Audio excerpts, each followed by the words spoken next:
Hey guys, what's up? I got another game update for you today.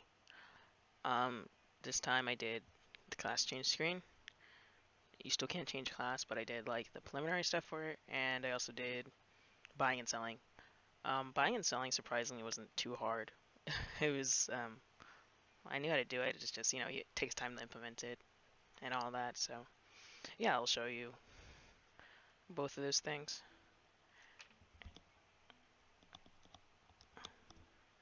Okay, so let me first show you buying and selling. So first I'll show you my inventory. There's nothing in it. Okay, I go to the blacksmith. I'll buy this pistol. Oh yeah, when you buy something, your money also decrements. Oh yeah, and you play a sound effect too. Man, it took me like 2 days to do buying and selling, and I've been working on the class change screen for like 5 days. So I completely forgot like pretty much everything I did, just because it's been so long and I've been working so much. So yeah, I'm probably gonna find out a lot of things as I'm making this video. But yeah, when you buy something, it makes that noise. And you can see that my exorbitant amount of money here just got decremented by how much I purchased by.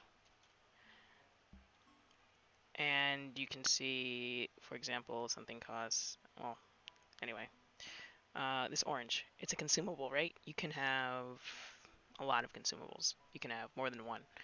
A pistol, you can only have one of, right? You can't buy it. I mean, you can't sell it once you have it.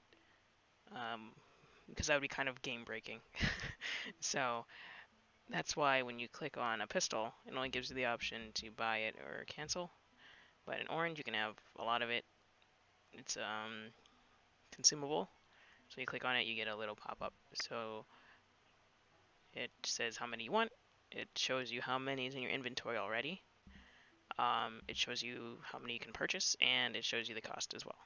This P means pence, by the way. It's medieval currency from Britain.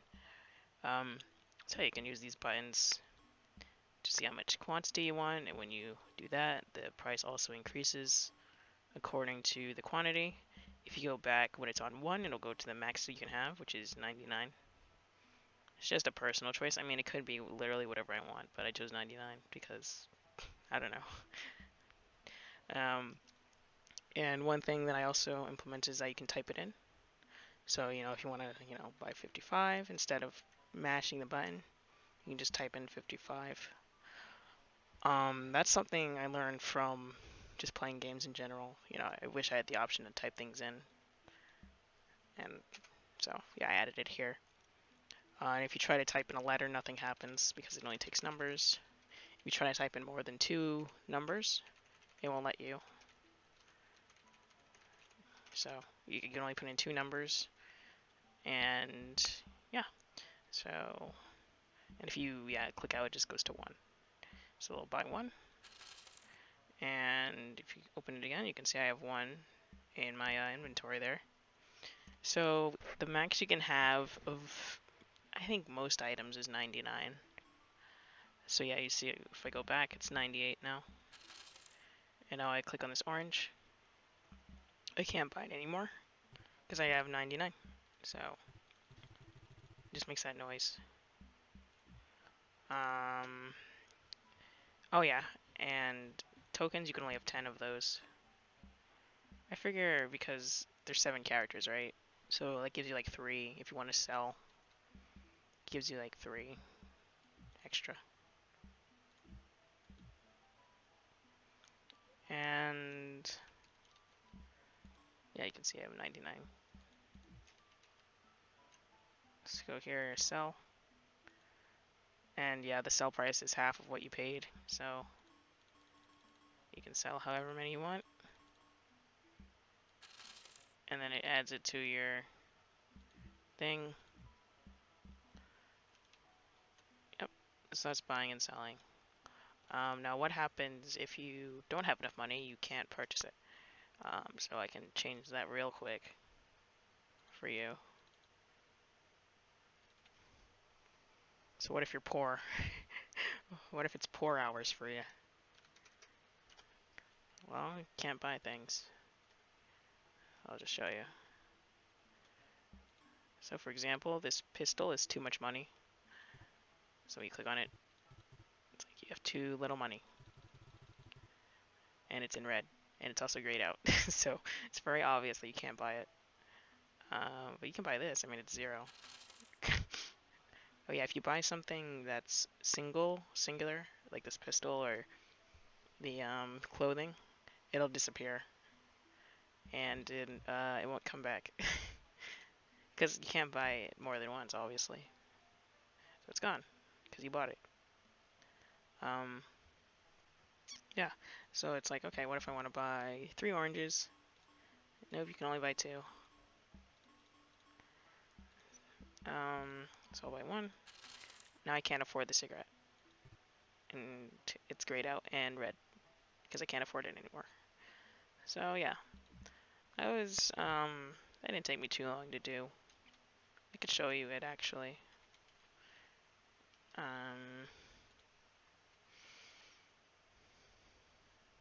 Trying to remember where I put it. There's like 3 different stuff for it. So there's like one with the logic, one with the UI, one with the thing.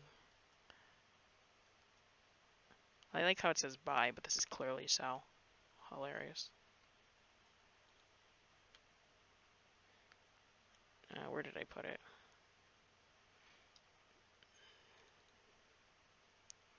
See, once I make something, I just kind of... Oh yeah, if you don't have anything to sell, this comes up.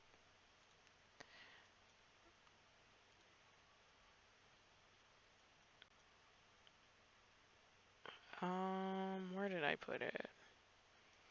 Well, let's follow the logic here.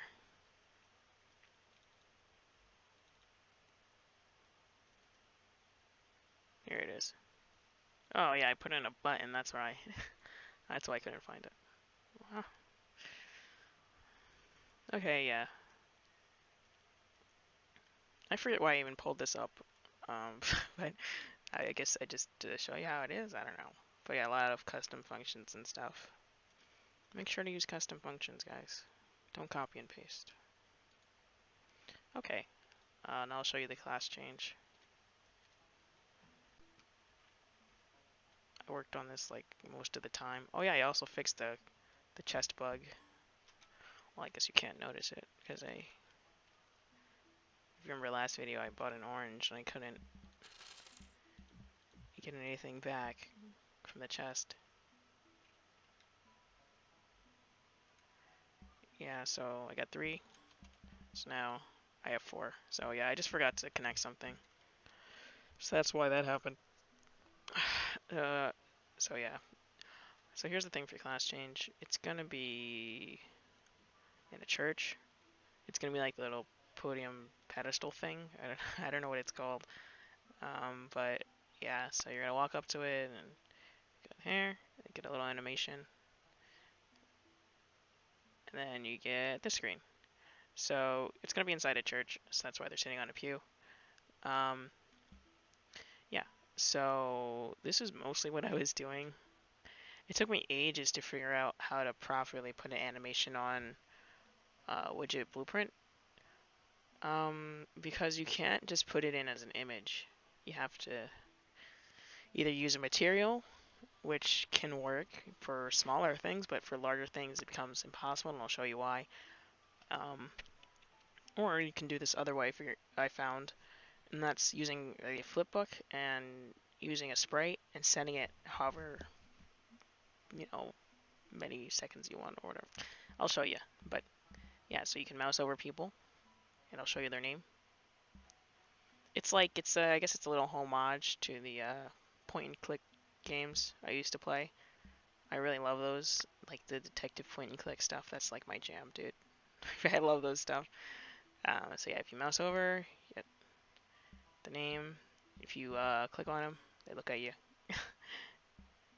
But yeah, when you click on them, it's supposed to come up with the class change screen. I just haven't done it yet because I was working on this part for so long.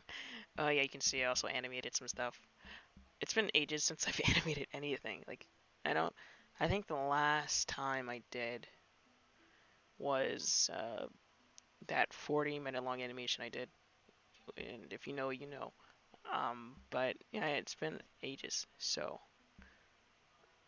yeah, it felt pretty good to get back into it. Um, yeah, Dan's is my favorite. It's not even completely finished. Um, you can see there's some in-betweens missing, but I got the general idea, and Rowan's is pretty simple. It's just yawning. Little known fact, Rowan loves to sleep. And yeah, Ethan. Um, yeah, I gotta draw his clothes on. He's naked right now. But yeah, and Alice, she's gonna be like moving her legs. Suzanne's gonna be doing something. I don't really know, but and Kevin's gonna be sharpening his sword here. So yep, that's the class change screen. Everyone does this. I forgot to put the gray behind it though, so it just kind of goes transparent. But yeah, doing this part was a little challenging too because, well, I'll show you. This is more of a technical episode today. Let's find it. So I'll use Dan as an example, and also show you the thing. So firstly, I'll show you why doing that was kind of challenging. If I have a button, right, and I have an image, normally it would just go around the image. So for example, Dan is like this, right? So the button would be around this, which normally is okay, but because it's like point and click, right? If I did it normally, if I moused over here where there's nothing, it would still, count as me hovering over it, which I didn't want, right? So what you have to do is you have to make everything not hit testable, but you have to make like hitboxes that are hit testable, and it'll count that. So I have a bunch of these little hitbox things. They're just regular images. So if I make them sort of visible, there they go. So they're like, if you know fighting games, if you ever put in the debug mode for a fighting game, you've probably seen hitboxes before, you know. So, yep. So, yep, I had to make hitboxes for each character, which is wasn't too bad, It's kind of fun. But you just make them invisible, and then there you go. Now for the actual animation part. At first, I had it as a material because you can't put a flip book here. You have to. It can only be a material, a sprite, or a texture. And sprites don't move. Flip books move, and materials can move, but sprites do not move at all. So, what do I want? The material, yeah. So the way you make a material move is, let's see. For example, this sparkle one I have, you have to make a sprite sheet. So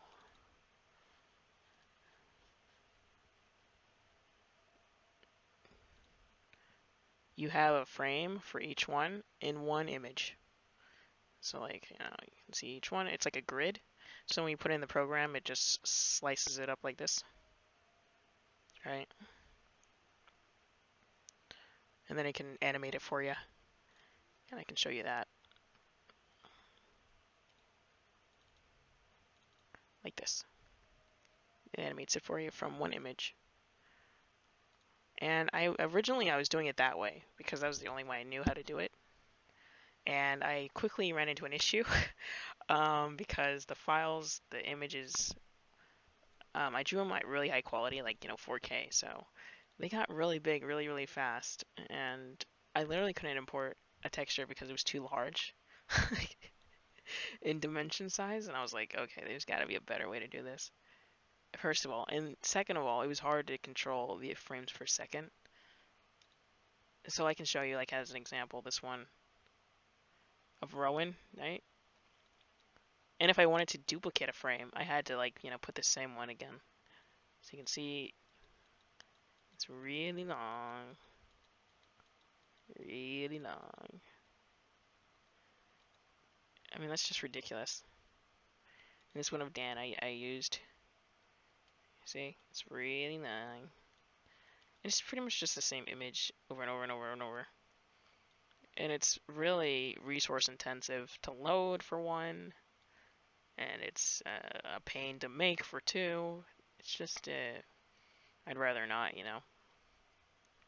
So then I looked online a bit, and I found this really nice method of using a sprite and just changing it out. So I got this really nice little number here. It's modified version. Like, it's the one that let me see if I can find that video so I can well, I don't even remember what it was called. But yeah, it was what was it, like animated health bar, heartbeat health bar, something like that.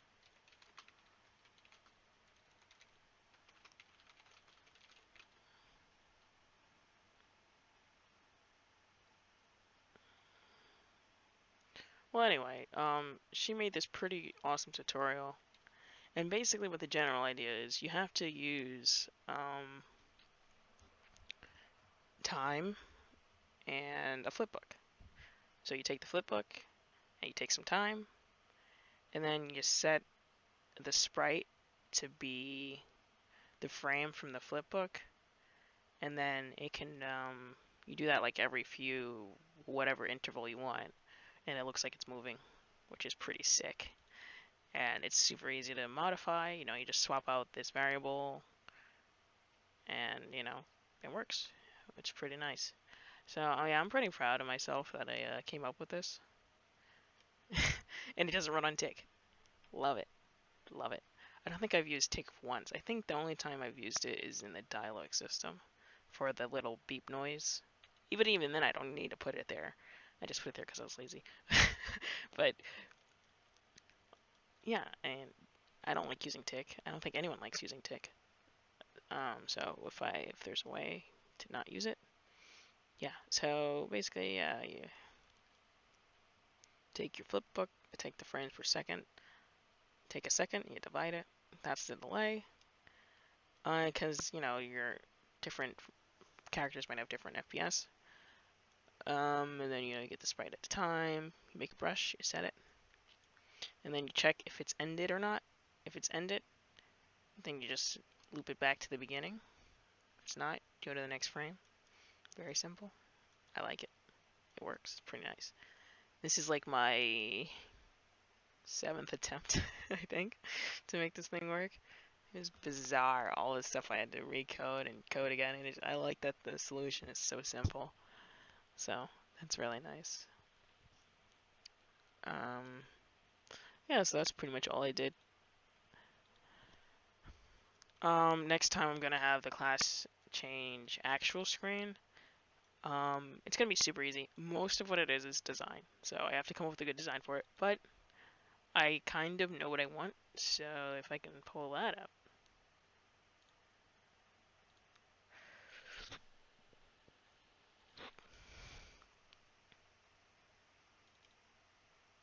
Oh yeah, this is the inspiration I found for the class change screen. I was like at a loss for what to do, and I saw this. I'm like, oh yeah, this is definitely something like this would be really sick. And I can't find this image I downloaded. Hold on. Hold. Can I pause this recording? Yes. Okay, I found it. I put it in the wrong folder. That's why I couldn't find it. Okay, so I'm gonna. Yeah, so this is what I was thinking of. Something like this. This is Soccer Spirits again. It had some pretty nice UI. So you can see the before and afters of the before technique, your skills, how they improve, and of course the art as well, what you need, and money if you need it. I'm thinking money. I'm thinking because it's in a church, right? The E-class change, I think it would be good to use money too. Like an offering or something like that, you know? Or like a penance, something like that. And also some materials too, although I don't know what materials you would need. I'm still thinking of what to use. Of course, it would have to be something rare. I can't even think of what that would be, but yeah, something like this probably is what it's gonna look like. So, yep. Yeah, so that's pretty much it. So yeah.